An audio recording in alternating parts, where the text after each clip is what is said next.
We're good. We're group three, and we're doing chapter five. The title is Motivation of Personnel. The three areas that are being covered: nature of work motivation, job satisfaction and teaching, and job satisfaction and teacher turnover. Um, the theories of motivation: the expectancy theory. This is a theory where people are motivated by earning incentives. Then we'll touch on equity theory. People expect a balance between effort expanded and rewards received, and lose motivation when the balance is missing. And then goal setting theory: people are motivated to achieve identified goals. I'll start with expectancy theory. As you can see, that definition is there. When you have time, you can go ahead and just read through that definition. But the big areas that we need to talk about is broken down into three subcategories: valence, instrumentality, and expectancy. So the expectancy theory is also referred to as the VIE theory. Valence is just positive or negative feelings attached to work outcomes. Typically, in a school setting, um, teachers receive, I guess, they receive positive valence whenever students succeed, when they can see achievement by students. Um, a lot of times when they see negative balance is when teachers are being asked to do things that they feel might be unnecessary. For example, unnecessary paperwork. Some may consider, monitoring the hallways as maybe not a very valuable use of their time. So that's negative balance.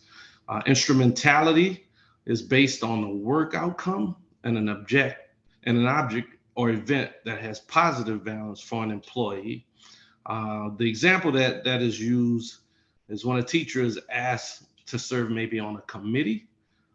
If they feel that that committee is going to bring something positive to the community, within the school community, then they're more apt to join. Um, but they have to see that prior to joining. They have to be able to understand that that value is going to be something that's going to um, it has to have something that will motivate them to want to be a part of that.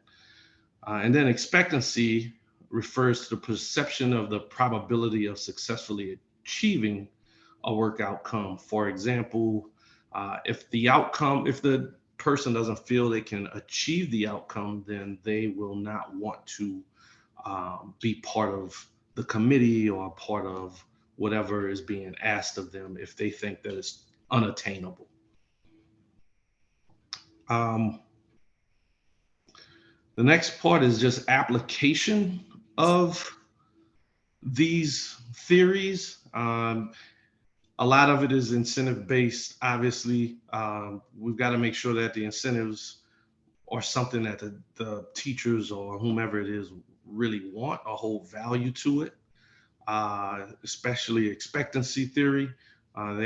We have to have realistic and attainable outcomes for them, and then incentives are not effective when used to reward behavior that is expected. So being on time is an expectation that everyone should have, so there shouldn't be an incentive for it.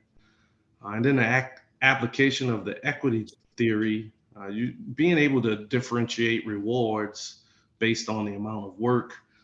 For example, when I was principal at Jesuit Academy, we had a merit pay increase, and we had four categories.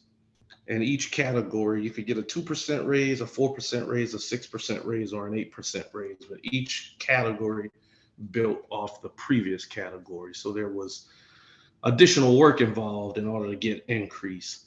The other pieces that we have to be very careful of is when teachers or other employees may feel that they are working really hard and they think that they should be getting more. So we got to stay away from favoritism or making people feel as though someone else is favored.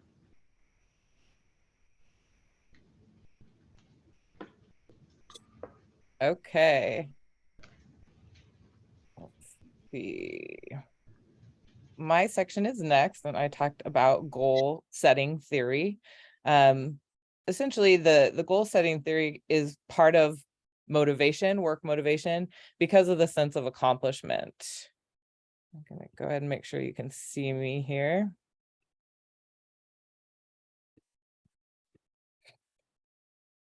There we go.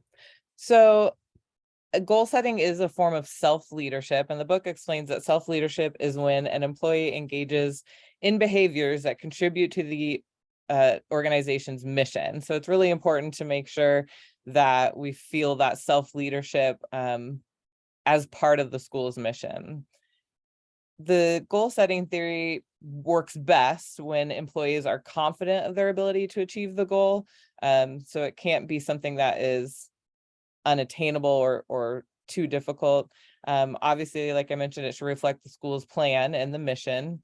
A big part of the goal setting theory is providing detailed feedback, and that feedback should happen relatively quickly, should be mostly positive, and then given often. Employees and teachers are more committed if the goals that are chosen are consensual by a team. If they're a part of setting that goal, it's usually more efficient. And then as part of teacher evaluation, I'm gonna come over here. No, I can't see me, but that's okay. As part of teacher evaluation, it's important to discuss how goal attainment will be measured and set a date for it to be achieved. We probably have all heard about the SMART goals, so it has there's a lot of connection to that. Schools should commit to helping employees achieve the goals by helping them choose attainable goals. And then an important part is helping provide resources that they need to achieve those goals. If we don't provide the resources that they need, they're not going to feel supported in their goal setting. And employees should be assisted in writing the goals. If they're clear and measurable, again, meeting those SMART goal outcomes, and they require kind of continue effort and continue work, the goal setting theory is more achievable that way. There we go. All right, in this next section, you'll be able to find it more in depth on pages 89 through 92. Basically what I tried to do here was take the main points from each section and give myself some talking points that go along with that. And so I'll just kind of elaborate on the things that I put within parentheses. And so in section 1, with the career anchors that lead to teacher satisfaction, what I did as I read this section was kind of reflect on some of the things that I felt as a teacher, and then some of the things that I've received feedback on from teachers in my short time as an assistant principal. So one of the first things that leads to teacher satisfaction it talked about was rewards and security. We're all educators here, and so I kind of put the question mark with money. Most teachers and educators don't get into the business to become rich or wealthy or anything like that, but more a little bit of those fringe benefits that come with teaching. So things like, the rewards of watching students learn, being a part of that learning process, but also those fringe benefits with things like paid time off or insurance, and security as well. So, as you kind of progress through the education field, job security is a main reason why, one of the positives of education. Working with people, if you're going to speak or talk to young educators, helping them understand that teaching isn't just about the content that but building the relationships with students and staff as well. As we all know, there's no learning that's going to happen if a student doesn't first believe that you care about them as a person. And so understanding that teaching is a people profession. Nature of the work is another thing that leads to teacher satisfaction. There's a little bit less autonomy now in teaching as maybe there was in the past. that comes with state standards and things along those lines. But it is a fulfilling experience with opportunities for personal and professional growth.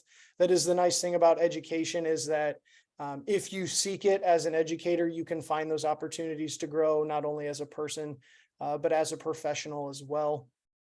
Working conditions, having your own classroom, being in a learning environment.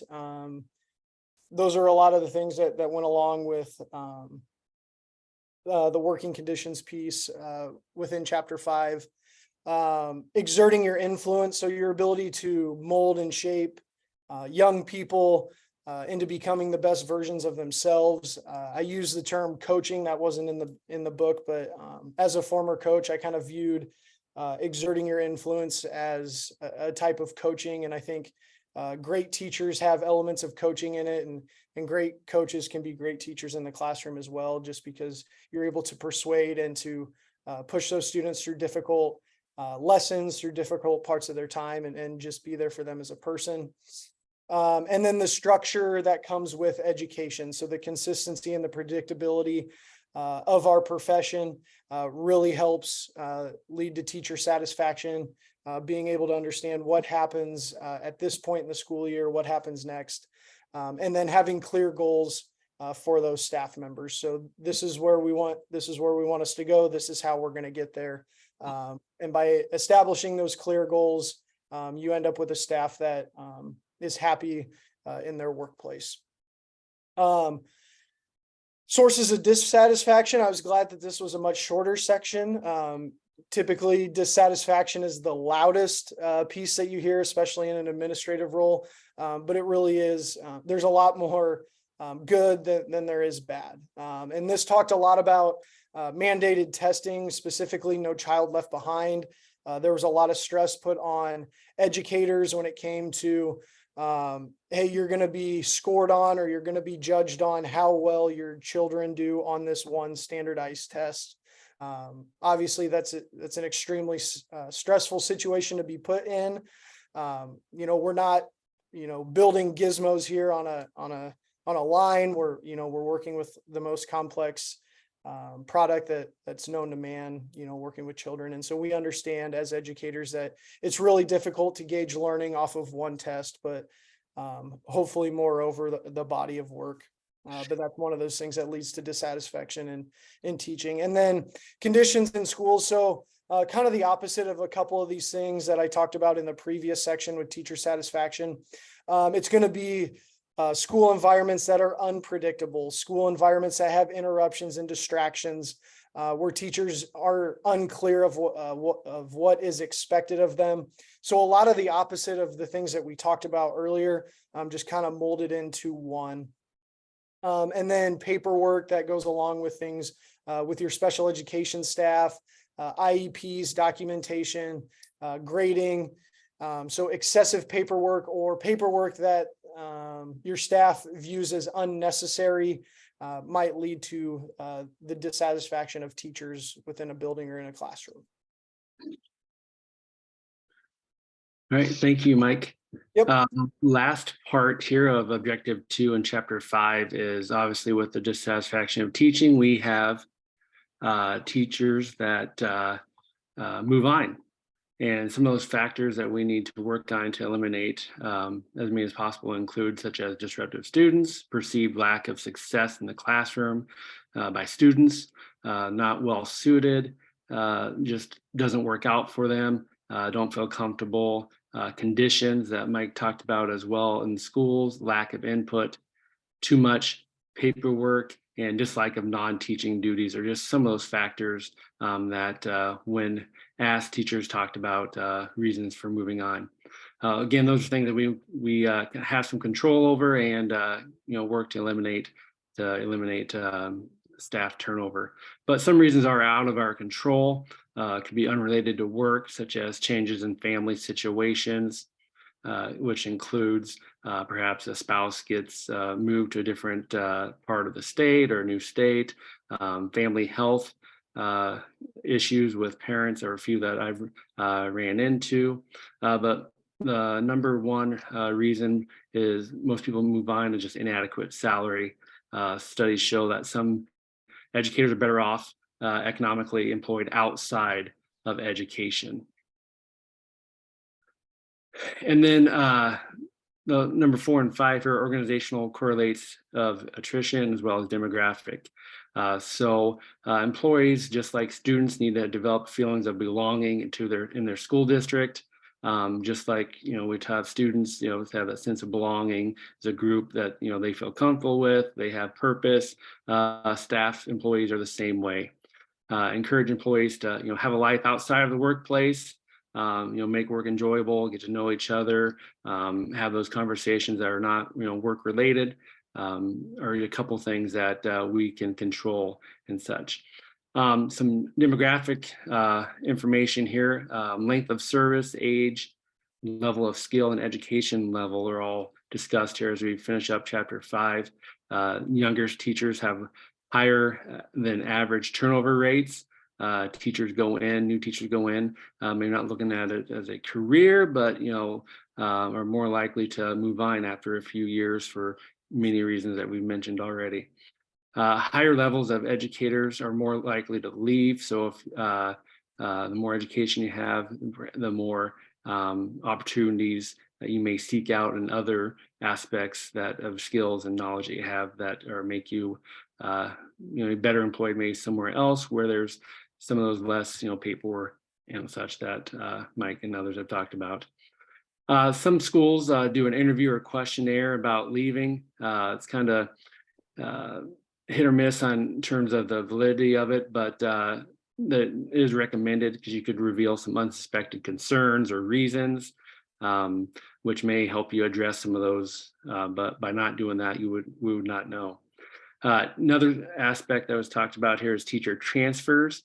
So larger districts, have different, schools. An elementary school may lose some teachers to a maybe more successful elementary school, more structure and so forth there. Just looking at the impact on student education with that and the student learning is just as impactful as that teacher leaving the district completely. So they may look at, going to another school in the district just for better working conditions, or maybe it's better convenience located closer to their house or such. But it's something also larger districts need to look at and may red flag if there's a lot of teachers wanting to leave certain schools and so forth. Lastly, after all this, a reminder that not all attrition is a bad thing. Sometimes as principals and superintendents, so forth there, it's just not the right fit with staff, and it's better for both parties to go their own ways so that the school environment, student learning, and so forth can improve in that. So with that being said, that wraps up our objective 2 and chapter 5.